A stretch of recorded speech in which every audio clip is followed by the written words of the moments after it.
Hello everybody, it's the Historical Gamer once again, and today we are going to be returning to an oldie but a goodie. We are going to be looking at Scourge of War Gettysburg.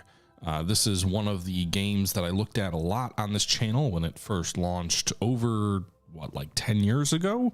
And we are going to be returning for the next few days, taking a look at some scenarios in Scourge of War Gettysburg. We are looking at the scenario options here, and don't worry, the screen will fill out to the full screen when we jump into the battle here. But you can see here, this is sort of the diorama of Gettysburg with all the different scenarios listed for Gettysburg itself, and then you have the cavalry field scenarios over here as well. But we're going to be fighting through Gettysburg from the beginning of the game through to its conclusion, and so I'm going to be taking things in a chronological order based on the scenarios here. We're going to be fighting the July 1st 9:50 a.m. scenario, which puts you in charge of General Buford's cavalry division. This is the first scenario in the game, and then we will progress through to the morning of July 1st before eventually getting into July 2nd and July 3rd. So we can see here July 1st scenario, 40 minutes long. The boys have got their dander up, a Union cavalry division scenario. You are commanding Buford's 1st Cavalry Division. It is July 1st of 1863 at 9:50 in the morning. Far in advance to the rest of the Federal Army, you are in command of a 2-brigade cavalry division. You have been engaged all morning with rebel infantry and await the arrival of friendly infantry. Any infantry. Your mission is to hold McPherson's Ridge. A major victory is 3,000 points. You're General John Buford. We'll launch the battle here and jump in, and then we'll pull out to the full screen here. And here we go. This is General John Buford. This is my character. If Buford dies, we lose the scenario. You can see here as we zoom up with the mouse wheel, we have troops in various positions out to the front. Are we at the seminary? This is the Lutheran Seminary of Gettysburg fame here. You can see my scouts have reported the movement of a large body of enemy troops to the northeast.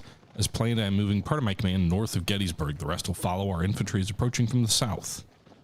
Colonel Thomas Devon. So I think that's one of our brigades that's gonna basically leave us. You can see there's troops up here, and this is a game that what is it, like 10 years old now? I can't remember the exact date it came out, but it was a while ago. But you can see here, this is sort of the map. We've got, well, there's Gamble. He commands one of our 2 brigades. We've got one of Gamble's brigades, or the 8th New York Cavalry, is over here. We have some artillery batteries here, the 4th and 3rd gun of the center section of 3-inch ordnance rifles. This is McPherson's farm, if you will, all around here. We can see this is an objective with the eagle marker. I really should probably increase the camera scroll speed. We've got a wagon here, which represents our ordnance supply wagons. Units do use up ammunition, and you do have to... Do I really need to move Devon up there, though? Because he's got like 1,000 men, and I don't want to really pull him away.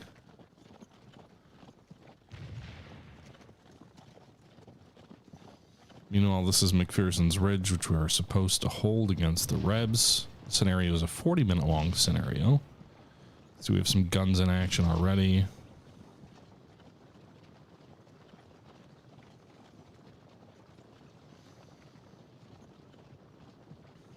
Let's do this. Let's put Devon here. We'll wheel him. And we're going to put his brigade right in front of the ridge. In a line formation, spreading out. We'll move some of these troops forward so that they're in behind these fences. And then the Rebs will have to come at us across these fields. Looks like General Reynolds is telling us that the lead brigade of Wadsworth's division is on the way. I don't see any indication of where they might be. Take a look at the map here. Well, that's me. Map. Devon detached. It's like, why would I deploy you guys up north? I know for the sake of the scenario, like, our only objective is to hold here.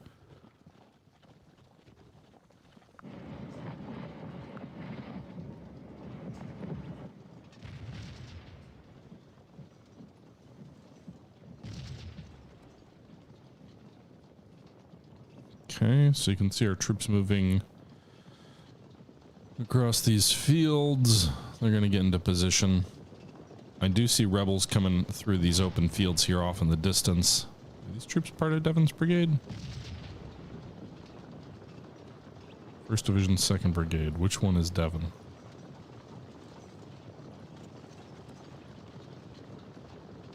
He's the 1st Brigade, so these guys are Devons.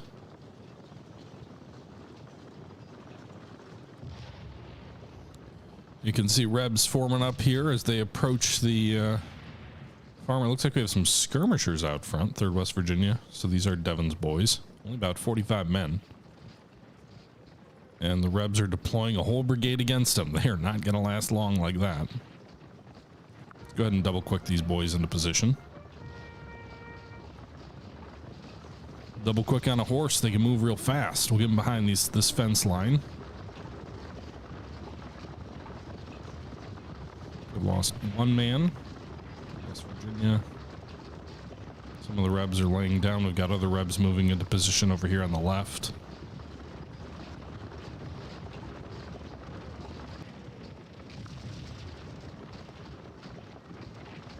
Advance into that fence line, boys. Okay, halt, dismount, and engage. We're adding 163 more weapons here to the left flank of the 3rd West Virginia. They're going to get some perks here for the high ground, defensive terrain, and support bonus. And you've got the 6th New York now firing into the enemy. They've taken 2 casualties here, but the Rebs are in the open, so I would think we will do pretty well. Our troops have 30 rounds of ammo. They are firing 1859 Sharps repeaters, or I guess breech loaders technically. And the troops on their right have 26 rounds of Gallagher's. I don't know what that is. Reload time's 19 seconds on that. The Sharps is 19 as well, so they must both be breech loaders. They're fighting against the 55th North Carolina of Heath's division, Davis's brigade. We've got other brigades moving into position here to the flank.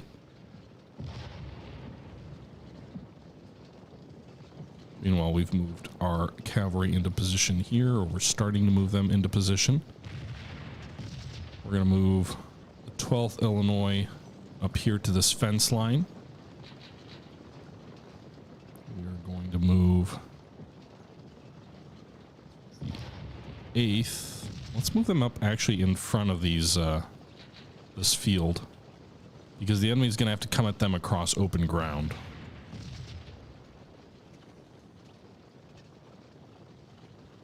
We're going to move the 3rd Indiana, which is coming into position here, onto their flank as well behind these fences.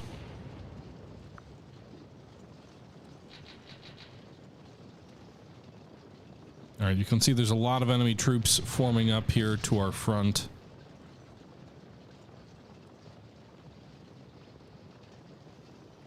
And then we've got the 8th New York, which is going to form up to the right of these troops here on this fence line. Meanwhile, you can see here Devon's 6th New York is fighting here. They've lost 13 men. It looks like they're inflicting roughly equal losses on the enemy, but they're holding them in position off here to the right, so that will, at least for the moment, delay the rebel movement to our flank.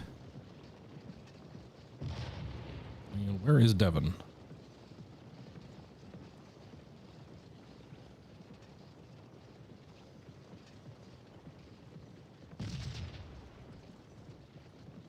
That's the artillery commander.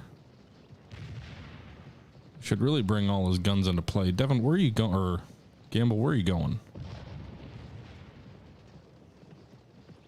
I need you to come over here. Gonna go ahead and use the take command. So one of the interesting things about this game is it does enable a high degree of control over your troops.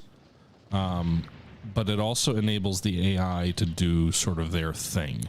And so there is a feature called take command, which will basically order your AI to turn off, and it will enable you to kind of do whatever you want to do with them in kind of a godlike command structure. But if you don't want to do that, if you want to leave the AI to do its thing, then they'll kind of operate on their own with some semblance of intelligence as if they're their own commander. So it's kind of an interesting dichotomy where the game has this feature that enables you to sort of take command in a traditional war game like way, but it also has the ability to allow you to automate a lot of your command so that you're not you know, individually moving regiments around, and the game will do it for you, not just to do it, but also to, you know, make it more realistic, right? And it even has a headquarters in the saddle mode where you can basically strap your camera to your commander's saddle, so you can only see what a commander would see from their the vantage point of their saddle, or it allows you to just kind of have more of a god's eye view or an elevated view like we've got here as well. I'm gonna bring the 17th Pennsylvania back. These are some of Devon's boys. Meanwhile, it looks like the 6th New York has lost 25 men. They have a score of 7, which means they are inflicting more losses on the enemy than the enemy is on them. And then we've got the 3rd West Virginia, which is doing even better. The Rebs have begun to bring these troops across this creek here and are positioning them along the flank of the 6th New York, and so we are going to go ahead and order them to fall back out of this fence line into this field to hopefully prevent them from being flanked. Wow, 18. That's a nice little volley. They drove these Rebs back. They drove the 55th North Carolina back. In that case, go ahead and get out of there real quick, boys.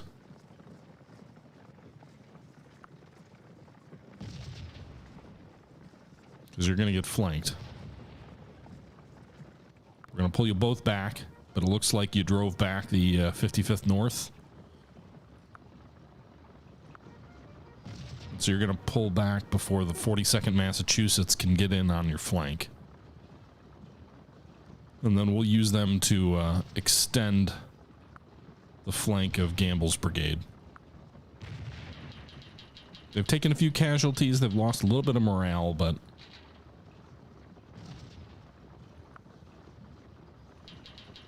we drove back a rebel brigade, so it'll be nice. We'll have one less brigade crashing into our front. Meanwhile, why is no one holding this position? I don't know exactly what the rules are on this objective. Sometimes there's like a, you must have a certain number of troops within a certain proximity of the objective. So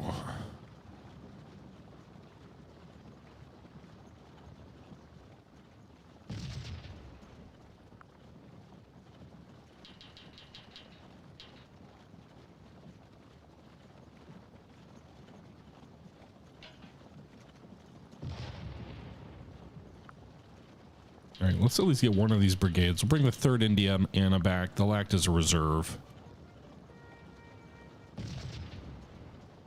I'm assuming that'll be enough to have me occupy the objective. You boys dismount. You're in the open? I would have thought you were along this fence line.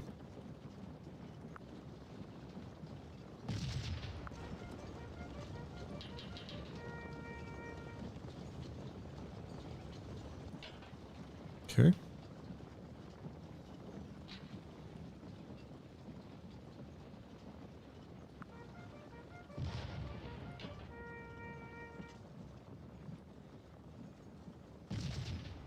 All right, we're going to bring the 3rd back to the objective as well.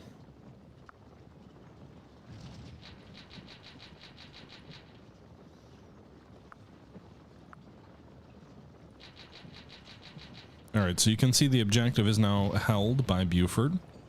So he's been holding it for, I think it's, you get points every minute you hold it. Remember, we have to score 3,000 points to win. So we've got kind of a little bit of a staggered formation based on where the fence lines are positioned. We've got these guys up here to the left. It looks like a whole bunch of brigades are moving in a little bit to the right of this position. 42nd Miss is over this way. 6th New York is on her flank on the extreme. I don't know if Devon's troops are going to get down here in time. We've also got our supply wagon. And we've got Buford ourself coming up here. What's the ammo loadout look like on most of these troops? 30 rounds, 30 rounds. We need more ammo up here, so let's bring the wagon up.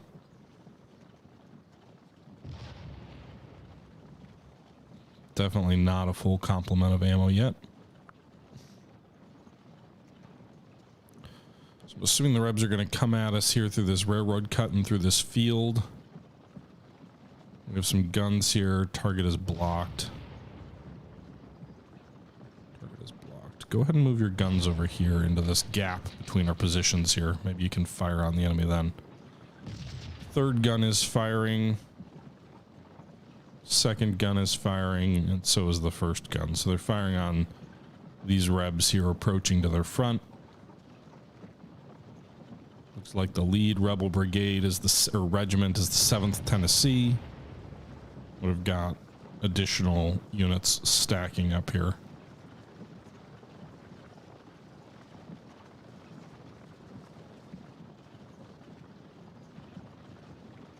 Now units typically, I believe sharpshooter units have slightly longer range, but units typically in this game engage at 160 yards, which is, I believe, around the average engagement range. Weapons in the Civil War did have longer engagement ranges, but that's typically around where units would engage. You definitely had weapons with ranges like out to 300 plus yards, but if you actually looked at the combat, I believe the game makes the claim that it was much closer than what you see in you know, comparing to actual weapons capabilities here. You can see our troops are engaging. Looks like our artillery is pulling back through the lines. 12th New York is engaging. And then we've got artillery firing into these guys off to the side. And the nice thing is here that they're within 200 yards. 200 yards is, I believe, where canister starts to become effective. And so we should have much more effective artillery. You can see these guys have already inflicted 37 casualties. One casualty is represented by 1 point of score, and they've lost none of their own. So they've inflicted 37 casualties here from the second gun. If we take a look, we've got 92 rounds of ammo in the second gun. Of that ammo, 48 is solid, 12 shell, 23 shrapnel, 9 canister. So the enemy's fire is primarily being eaten up by engaging the 12th New York, which is engaging the enemy from behind these fences. The enemy's in the field, so the visibility is limited, but they're largely exposed. Our casualties are light at 4. We've inflicted 10 casualties on the enemy. That's because we've taken 4. Our score is a 7, which means that they've taken 11. We've taken 4. 11 minus 4 is 7. Well, now it's 8. So that's kind of how that works. Meanwhile, second gun continues to fire at the enemy here. It's chewing through its canister ammo. It's inflicted 51 casualties here. The first gun has inflicted 21. We'll get that supply wagon up there to resupply the canister ammo here. You can see this enemy regiment is just chewing canister fire. When you get those little like dust kick-ups on the ground, that indicates canister is chewing into them a bit. You also get a different sound effect. You can see the Rebs here firing back. 7th Tennessee of Archers Brigade. You've also got, looks like the 5th Alabama moving through. I'm assuming this is the railroad cut here. We've got a brigade on our right. I don't think there's any way the 7th Tennessee is going to survive very long, given they're dealing with what they're dealing with from an artillery support position. The 6th New York's in a little bit worse situation. They're on the right flank.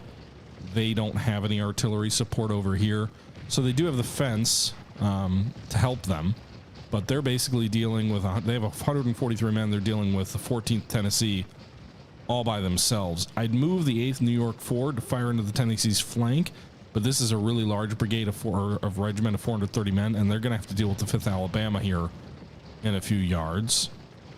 We do have a little bit of artillery over here we could move over, the 5th gun section. I think I'm going to do that. Let's go ahead and move this gun over here. There's a gap between the 8th New York and the 6th New York, or 8th Illinois and 6th New York, or another 8th New York. And 6th New York here, so a little bit of already firing in close would definitely help these guys. You got another enemy brigade here, the 1st Tennessee. I keep saying brigade, regiment, moving past the enemy. So these troops on our flank are going to be overrun pretty quickly.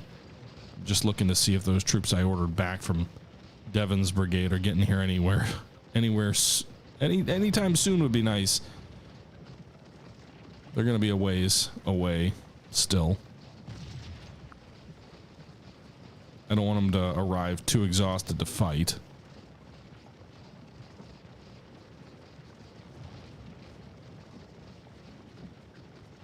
1st Tennessee is actually the closest target. They can't see the guys in the railroad cut, so the 8th New York's about to engage these guys, I think.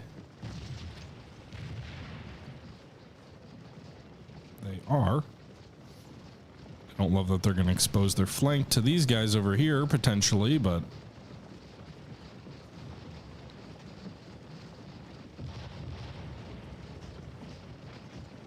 in any event, we've got 435 muskets, or breech-loading rifled muskets, firing into the 1st Tennessee, who's still in the open. They didn't quite make it to that fence line. 12th Illinois is firing again against the Rebs here. There's no threat as far as I can tell to the 8th Illinois over here on the left, so I'm actually going to move these guys really quickly. And maybe we can get along this fence line and fire into the flank of the entire Rebel advance. Meanwhile, my Artie's ammo is going to get low soon. Why are these guys pulling back? You didn't even lose any men. Did you run out of ammo? Oh, you ran out of canister, didn't you? All right, we'll get the wagon up this way. Oh, what are you doing? I did not order you to charge. You are nuts. A cavalry charge? That never happens. What are they doing? They're charging into the 5th Alabama? Boys, you had them. Oh god, these guys are charging too? I did not order that. I should have took command of this unit. The AI decided to charge on its own.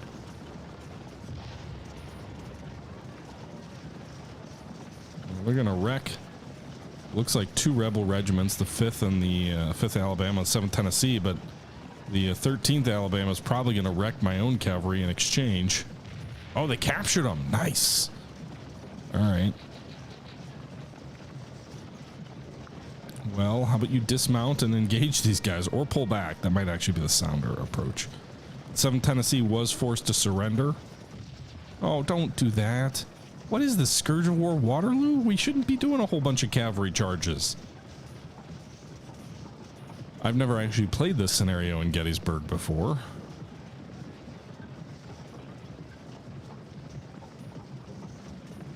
I think the Rebs broke again. I don't know why.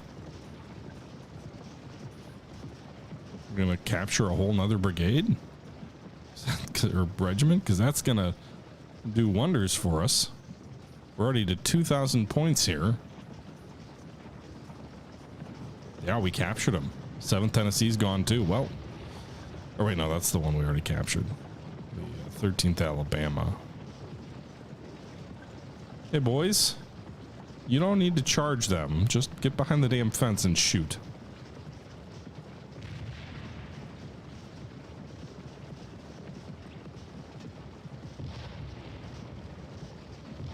You also opened up a nice gap in the line, so how about you pull back to here? Okay. Okay. I'm glad Archer's brigade's pretty much gone, but... meanwhile, 8th New York is doing well here. 35 more casualties than they've lost, inflicted here on the 1st Tennessee. 6th New York is also doing well. They've lost about 54 men, but they've inflicted over 70 casualties on the enemy. 5th Gun is trying to get into position here. They've apparently been doing some fighting, but it looks like they've pulled back a little bit. Anyway, here you can see they're being engaged. The 1st Tennessee and the 6th New York are being engaged. The 8th is probably not getting shot at a whole lot. They're firing into the flank of these Rebs, which I think the 1st Tennessee will probably break soon. The concern here is the 14th, and much more so these additional regiments coming in, the 2nd Mississippi, 55th North Carolina, and 42nd Mississippi. Where are Devon's boys? They're coming across this fence line here. The 17th Pennsylvania, they're coming in winded with good morale. Another 464 muskets.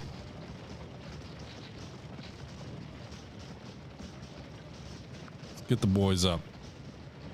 I know you're tired, but I want to get you into position. Meanwhile, we do have these brigades in reserve here on the objective. You're facing the wrong way, boys.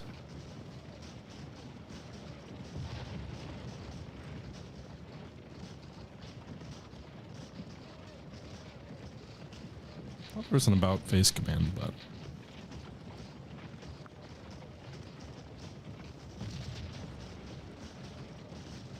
Buford, nice. All right, well, I don't think these guys are coming back anytime soon, so let's come over here and help these troops that are in a little bit of trouble.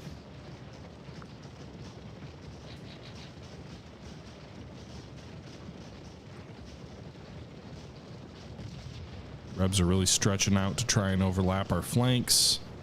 It's going to get a little bit more difficult with the 17th Pennsylvania coming in. They are losing some morale by riding in here at like full speed. Only 3 rounds of ammo left. They're going to break.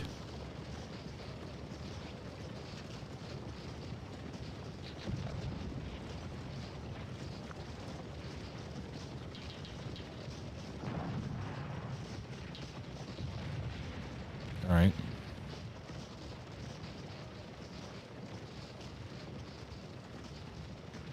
Rounds for the 8th New York. The supply wagon. You're not going to get over here in time, but try.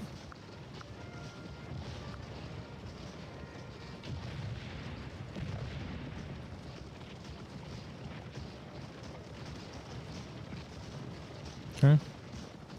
Holding the position for now. Looks like the 1st Tennessee was driven off. We're engaging the 2nd Mississippi now with basically no ammo left, 2 rounds. And then we've got the 17th Pennsylvania, which we just brought in. Where are you guys going? Stay in your damn position. On the fence.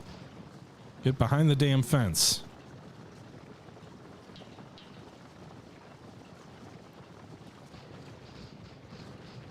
Oof, the 6th New York lost 79 men. Where are they going? They're flanked, but they're not flanked. God, you bastards.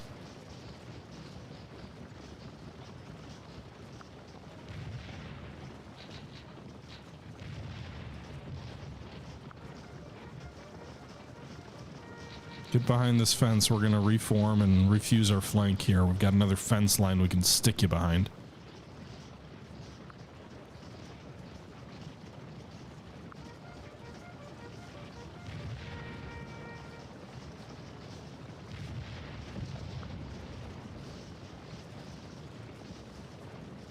Where are these guys going?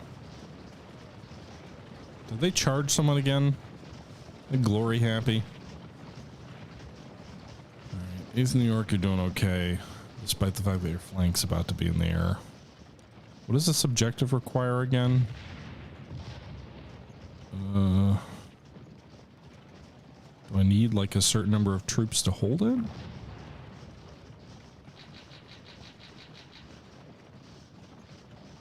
Because you're over the major objective requirement at this point. Assuming the Rebs don't break your line.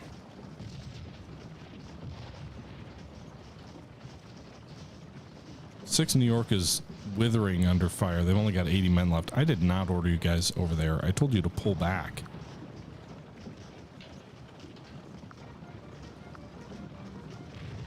The hell out of there.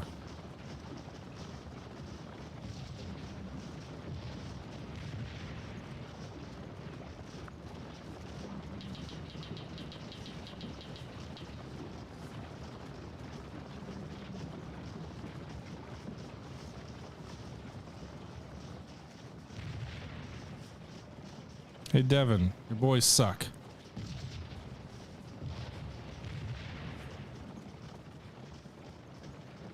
Running the fuck away. Goddamn cowards.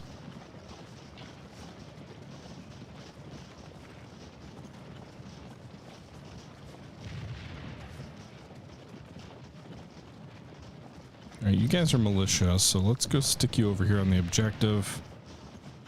3rd is seasoned, so they'll be useful to breaking the enemy attack.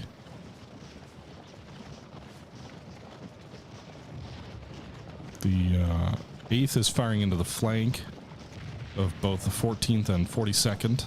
14th Tennessee and 42nd Missouri, or Mississippi. 8th New York's firing into their front with a good number of muskets. Rebs are trying to go up and around our flank. Devin, who knows what you're doing over there, but we've got the 6th New York refused over here. give them more ammo. Okay, they got ammo. They've completely redone their ammo. One thing is with this game is the way it treats like ammo resupplies. They act all weird. Meanwhile, we've got 11 canister rounds here for the 5th gun. They can fire into these rebs as they advance now that they're in range. 8th New York needs more ammo, so we're going to send the ordnance wagon over here.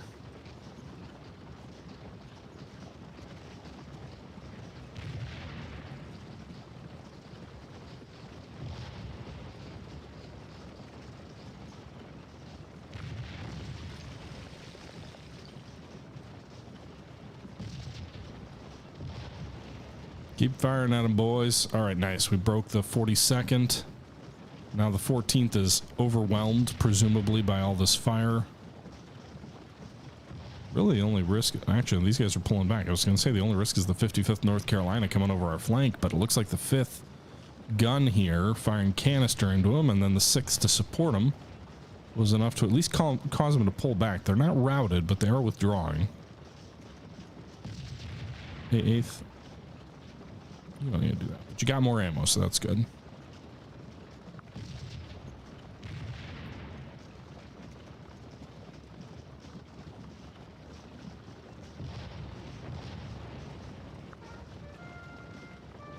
Okay, so we're using up, rearming a lot of our troops.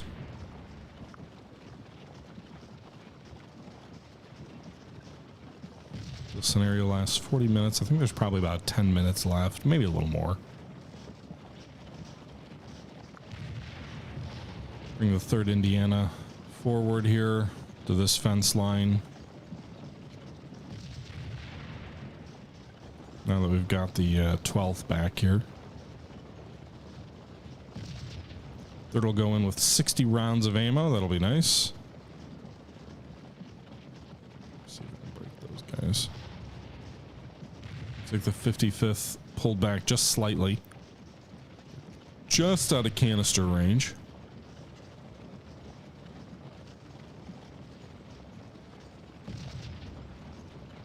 Hey, 17th Pennsylvania, wouldn't it be great if you came back here with your high morale and threatened the North Carolina flank if they try and come up over me again?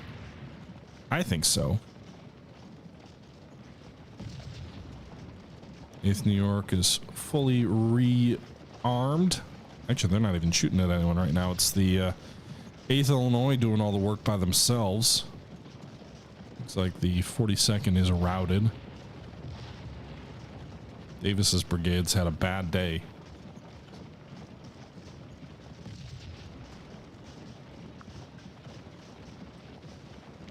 Eighth New York, I know your militia and your morale's not great. I probably should be careful about advancing you into enemy fire, but I don't want the 8th Illinois to do all the work by themselves, so they may get overwhelmed by that enemy infantry. So we'll move the 8th New York forward to support, at least for a little bit. Range, open fire.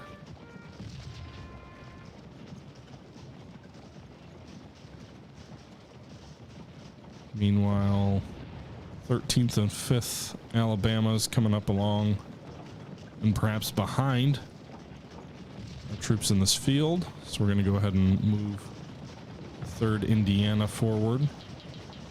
Ooh, a nice little shell explosion there. I do like the way this game handles the mid-air shell explosions. Graphics are fairly, you know, they're 2D sprites really on a 3D map.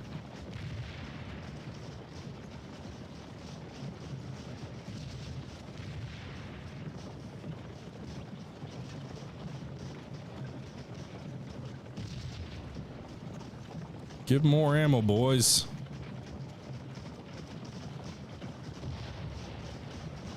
There we go. Units pull ammo from wagons automatically, by the way. So, they got rearmed.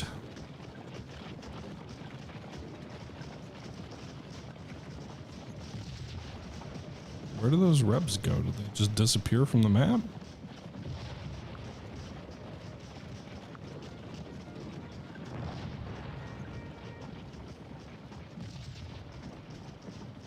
There they are. They're in range too.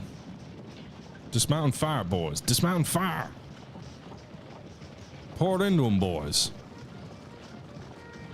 The enemy's on the fence line. We're in the open, so we're a little more exposed. But right now, they're not in position to fire as they try and maneuver across our front.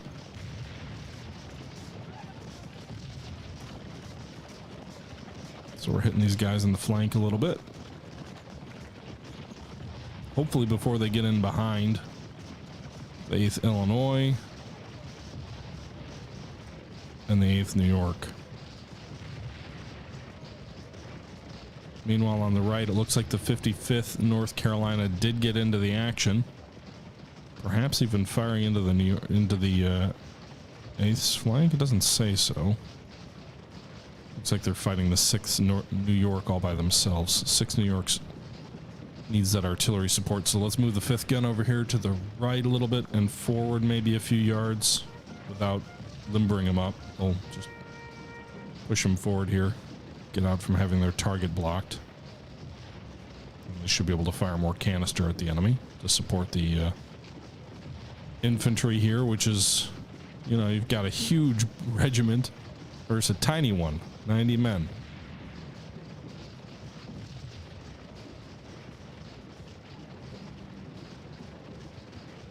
Can you really not fire at them from here without your target being blocked? I can't imagine. I mean, you're way out ahead of the infantry. Why would your target be blocked? It's not. Fire your canister, boys. Pour it into them.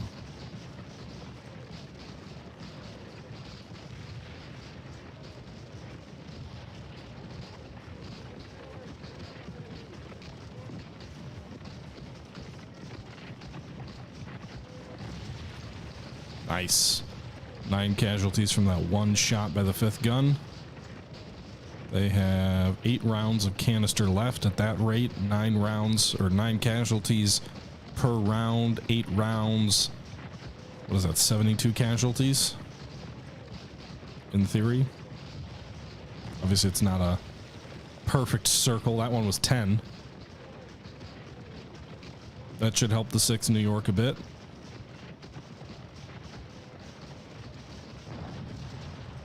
Hopefully allow us to hold our position a little bit longer. 8th Illinois is doing okay over there. 207 score. 8th New York also doing okay. We got another enemy regiment coming in. The 42nd Mississippi looks like they were rallied. Meanwhile, Buford is up over 5,000. Again, a major victory was 3,000, so we are wrecking the rebels nicely. Looks like the 55th North Carolina doesn't want anything to do with that canister fire. They fired 2 more rounds after that moment. I was looking at it before. And now they've switched out a canister into shell, I believe, or to shrapnel. Much less effective.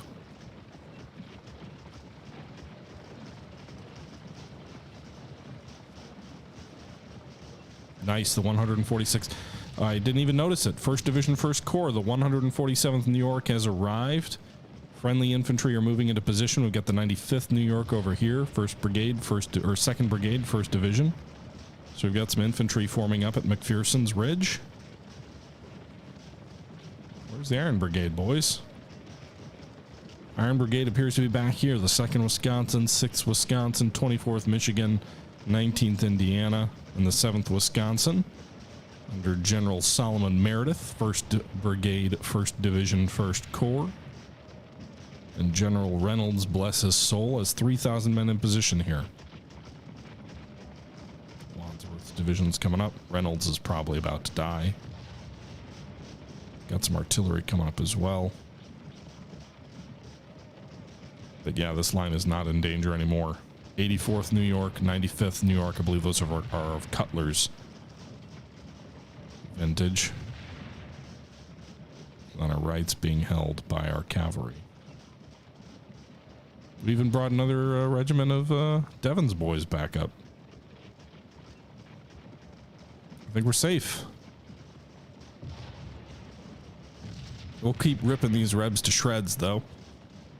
Tear them up, boys. Archer's Brigade getting shot up. Now, this game is in real time. I believe you can compress time somewhat.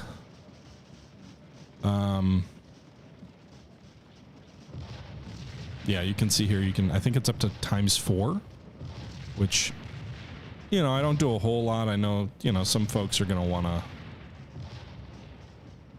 to move things along, especially in longer scenarios. This isn't a terribly long one at only 40 minutes, but there are scenarios that are like hours long, and there's scenarios where you'd want to speed that up. But, you know, at least in this case, it's just speeding it up because we've already won. With the infantry in position here, with the Rebs being shot up pretty good, we've won a victory there. You can see here 6,600 score, a major victory. Near Gettysburg, Pennsylvania, our forces met the enemy in battle and achieved a major victory. Reports are just arriving by telegram to this office as the fight continues, but there is a long road to march before we see the end of the struggle. Casualty lists are to follow. So you can save the replay, you can check the battle details, or return to battle if you wish to do so. We're going to check the battle details here. I know this screen is kind of small. I wish the menu screens were a bit bigger here. But if you can follow along, we lost 317 men. The enemy lost over 1,100. If we take a look here, Gamble's 1st Brigade did pretty much all the fighting. We did lose a few men in Devon's Brigade. It looks like the 17th Pennsylvania... well, Devon's Brigade as a whole looks like they lost actually 115 men, so not insignificant. They did inflict 102 casualties on the enemy. That one regiment on the right, that small regiment, was in Devon's Brigade. I forgot about that. The West Virginia Cavalry here. But yeah, we're going to go ahead and wrap things up here. I hope you guys enjoyed the video. Leave your thoughts down below. This is Scourge of War Gettysburg. This is part of the Scourge of War family, if you will. Scourge of War Waterloo is on Steam, and I did play a role in that game's development. On the QA side, and did a little bit of work on the campaign map. But this is Scourge of War Gettysburg, which predates it by about 5 years. Came out in 2010. I know earlier in the video I said I wasn't sure when. So it shows its age a bit. You know, it's 12 years old, and it's based on a game engine that's like 20 years old. But that being said, still a lot of fun. I think it's a one-of-a-kind Civil War game in many ways. But a good start, a nice little victory for us. With that being said, guys, that's going to do it for this video. Hope you guys enjoyed. Until next time, this is the Historical Gamer saying once again, thank you very much for watching, and I'm out.